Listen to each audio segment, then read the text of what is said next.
दोस्तों, जब इस खबर को मैं कर रहा हूं, बेहद उदास हूं।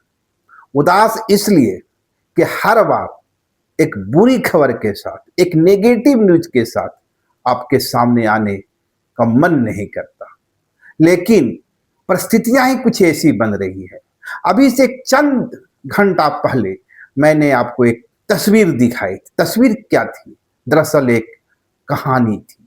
कहानी थी लूट की, कहानी थी सिस्टम में छेद की, कहानी थी कि कर्मचारियों का जो डाटा बेस होता है, उस डाटा बेस में छेड़छाड़ करते हुए, डेट ऑफ बर्थ में बदलाव करते हुए, ज्वाइनिंग की तिथि में बदलाव करते हुए करोड़ों करोड़ की राशि लूट ली गई। उसी वीडियो में मैंने यह भी बताया था कि कैसे जब पूरे झारखंड में, और झारखंड के मजदूर, झारखंड के किसान, झारखंड के आम आवाम के लिए एक महीना 30 दिन का होता है, लेकिन झारखंड में कुछ ऐसे लोग भी हैं जिनके लिए एक महीना 15 दिन का होता है। यानी झारखंड में गजब का खेल हुआ।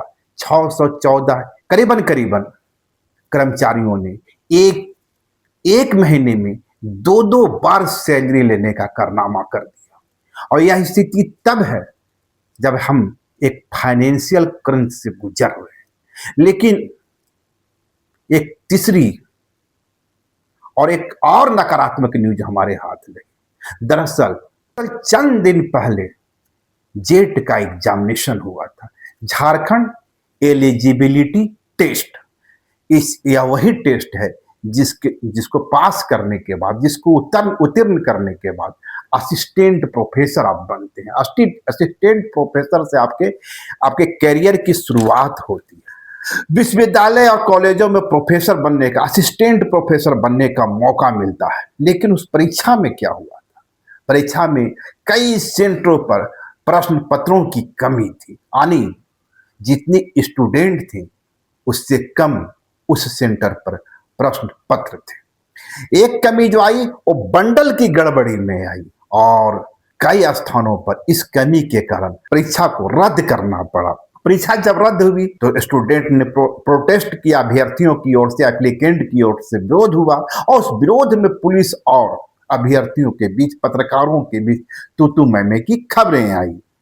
कई सेंटर पर परीक्षार्थी लंबे समय तक इंतजार करते रहे। कुछ ऐसे भी थे जो यूपी से, बिहार से इस एग्जामिनेशन को देने आए थे। यानी पूरा सिस्टम, परीक्षा का जो पूरा सिस्टम है उसी में ओल झोल था।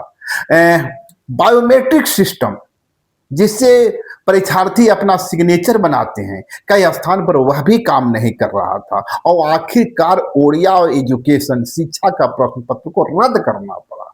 लेकिन ये हुआ क्यों? बड़ा सवाल यहीं से शुरू होता है।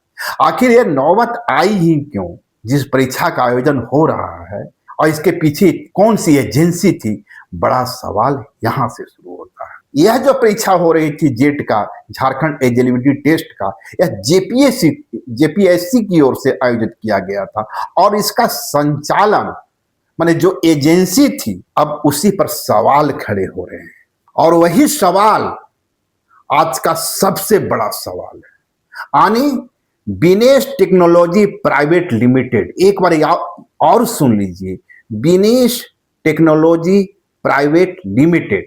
जी हां, यही वो एजेंसी थी जो जेपीएससी की ओर से जेट परीक्षा का आयोजन करवा रही थी, व्यवस्था कर रही थी। तो सवाल है, जो तमाम गड़बड़ियां हुई, तमाम जो अनियमितताएं हुई, इसका जिम्मेवार कौन है? तो इसका जिम्मेवार है विनेश टेक्नोलॉजी प्राइवेट लिमिटेड। लेकिन क्या विनेश टेक्नोलॉजी प्राइवेट लिमिटेड अपनी पात्रता को पूरा करता है?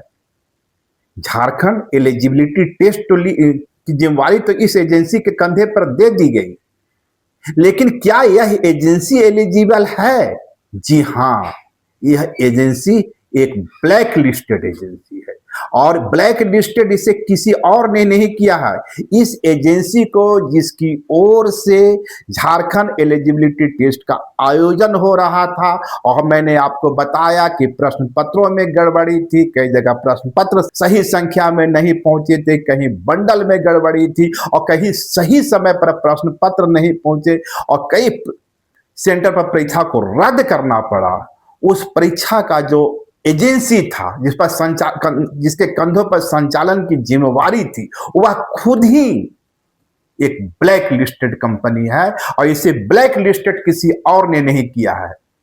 एसएससी झारखंड कर्मचारी चयन आयोग के द्वारा इस एजेंसी को ब्लैक लिस्ट किया गया और जेपीएससी के द्वारा इस एजेंसी से झारखंड एलिजिबिलिटी टेस्ट की जिम्मेवारी दी गई। यानी एसएससी इस एजेंसी को ब्लैक लिस्ट करती है और जेपीएससी इस एजेंसी को जेट झारखंड एलिजिबिलिटी टेस्ट का आयोजन करने की जिम्मेवारी देती है। क्या है पूरी कहानी, मैं आपको बतलाता हूं। दरअसल यह मामला है 2023 का। वर्ष 2023 में झारखंड डिप्लोमा स्तरीय संयुक्त प्रतियोगिता परीक्षा 2021 का आयोजन हुआ था और उसका विज्ञापन संख्या था 6/2021। परीक्षा के आयोजन के उपरांत कुछ परीक्षार्थियों द्वारा अभ्यावेदन समर्पित किया गया, यानी शिकायत की गई और परीक्षा के पूर्व प्रश्न पत्र को वायरल होने की शिकायत की गई। अभ्यर्थियों की शिकायत पर, यानी जो परीक्षार्थी थे उनकी शिकायत पर पुलिस द्वारा नामकुम थाना कांड संख्या 227/22 दिनांक 14/7/2022 को दर्ज किया गया और धारा था उसमें धारा 467, 468, 420 और 120 और आईटी एक्ट तथा इसके साथ ही बिहार परीक्षा संचालन अधिनियम 1961 के अंतर्गत प्राथमिकी दर्ज की गई थी। आयोग द्वारा इस संबंध में messrs beans technology private limited से कारण परीक्षा पूछी गई, जिसका एजेंसी के द्वारा कोई सकारात्मक जवाब नहीं दिया गया और न ही प्रश्न पत्र लीक होने का कोई उत्तरदायित्व को स्वीकारा गया। जिसके बाद वरीय पुलिस अधीक्षक रांची के पत्रांक दिनांक द्वारा प्रेषित प्रतिवेदन के साथ संलग्न पुलिस उपाधीक्षक प्रथम के अनुसंधान प्रतिवेदन में फील्ड इन्वेस्टिगेशन और डिजिटल साक्ष्यों के आधार पर लिखा गया। क्या लिखा गया?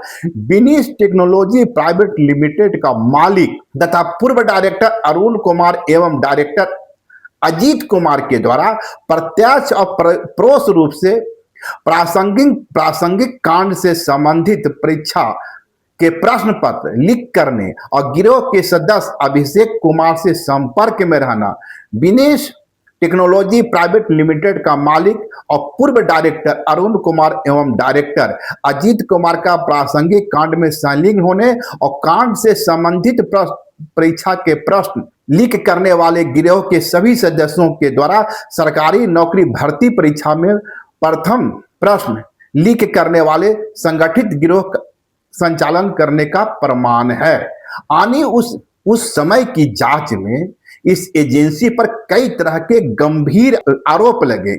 इसी अनुसंधान के क्रम में यह तथ्य भी आयोग के संज्ञान में आया है, यह आयोग की ओर से लिखा गया है, आया है कि बिनिस टेक्नोलॉजी प्राइवेट लिमिटेड के अरुण कुमार के विरुद्ध बिहार राज्य की सिपाही भर्ती बोर्ड की परीक्षा में धन के गमन के संबंध में एक आपराधिक वाद लंबित है तथा इस समय जमानत पर बाहर हैं कि किसी भी एजेंसी द्वारा उसके निदेशक साझेदार को किसी न्यायालय अथवा सरकारी एजेंसी द्वारा दंडित नहीं किया गया हो अथवा काली सूची में नहीं डाला गया हो। साथ ही उल्लेखित है कि किसी एजेंसी के विरुद्ध कोई आपराधिक मामला लंबित हो तो उसे आयोग को सूचित करना पड़ेगा, परंतु सूचीबद्धता की प्रक्रिया में भाग लेते समय यानी जब यह एजेंसी निविदा में भाग ले रही थी, बिनिस प्राइवेट लिमिटेड द्वारा आयोग को ऐसी कोई सूचना नहीं दी गई। पुलिस आयोग के इतिहास में किसी भी परीक्षा में प्रश्न पत्र लीक किए जाने का यह प्रथम दृष्टांत है। पुलिस अनुसंधान में मेसर्स विनय टेक्नोलॉजी प्राइवेट लिमिटेड के शीर्ष पदाधिकारियों की संलिप्तता पाए जाने के साक्ष्य मिलने की पुष्टि की गई है। देखिए, ये 9वां पॉइंट बहुत महत्वपूर्ण है। 9वां पॉइंट में एसएससी की ओर से लिखा गया है कि आयोग के इतिहास में किसी भी परीक्षा में प्रश्न पत्र लीक किए जाने का यह प्रथम दृष्टांत है। पुलिस अनुसंधान में मेसर्स विनिस टेक्नोलॉजी प्राइवेट लिमिटेड के शीर्ष पदाधिकारियों की संलिप्तता पाए जाने की साक्ष्य मिलने की पुष्टि हुई है, जिसके कारण जेएल एसएससी 2021 को रद्द किया गया है और मेसर्स विनिस टेक्नोलॉजी प्राइवेट लिमिटेड को निलंबित किया गया है। अब सवाल है कि जिस एजेंसी को एसएससी की ओर से ब्लैक लिस्टेड कर दिया गया, उसी एजेंसी को जेपीएससी की ओर से जेट एग्जाम का संचालन की जिम्मेवारी कैसे सौंप दी गई। और इसीलिए मैं कह रहा था, लगातार नेगेटिव न्यूज, नकारात्मक न्यूज चलाने का मन मेरा भी नहीं करता, लेकिन हर बार इसी तरह की खबरों से मुठभेड़ होता है। अब आप ही सोचिए, ये झारखंड जा कहां रहा है और सिस्टम में छेद कहां है। मैं बार बार कहता रहा हूं, यह किसी सरकार, किसी पार्टी का दोष नहीं है।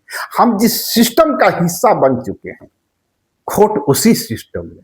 यही वो सिस्टम है जो मास्टर डाटाबेस में छेड़छाड़ कर जो उसके कर्मचारी हैं उनका डेट ऑफ बर्थ में बदलाव किया जाता है। यही वो सिस्टम है जहां उनकी ज्वाइनिंग तिथि में बदलाव कर घोटाला किया जाता है। यही वो सिस्टम है जहां एक महीने में 2-2 बार वेतन की निकासी की जाती है। और यही वो सिस्टम है जहां एक एजेंसी एसएससी झारखंड कर्मचारी आयोग एक एजेंसी को ब्लैकलिस्ट करती है तो जेपीएससी उसी एजेंसी को इतनी महत्वपूर्ण परीक्षा की जिम्मेवारी सौंपती है।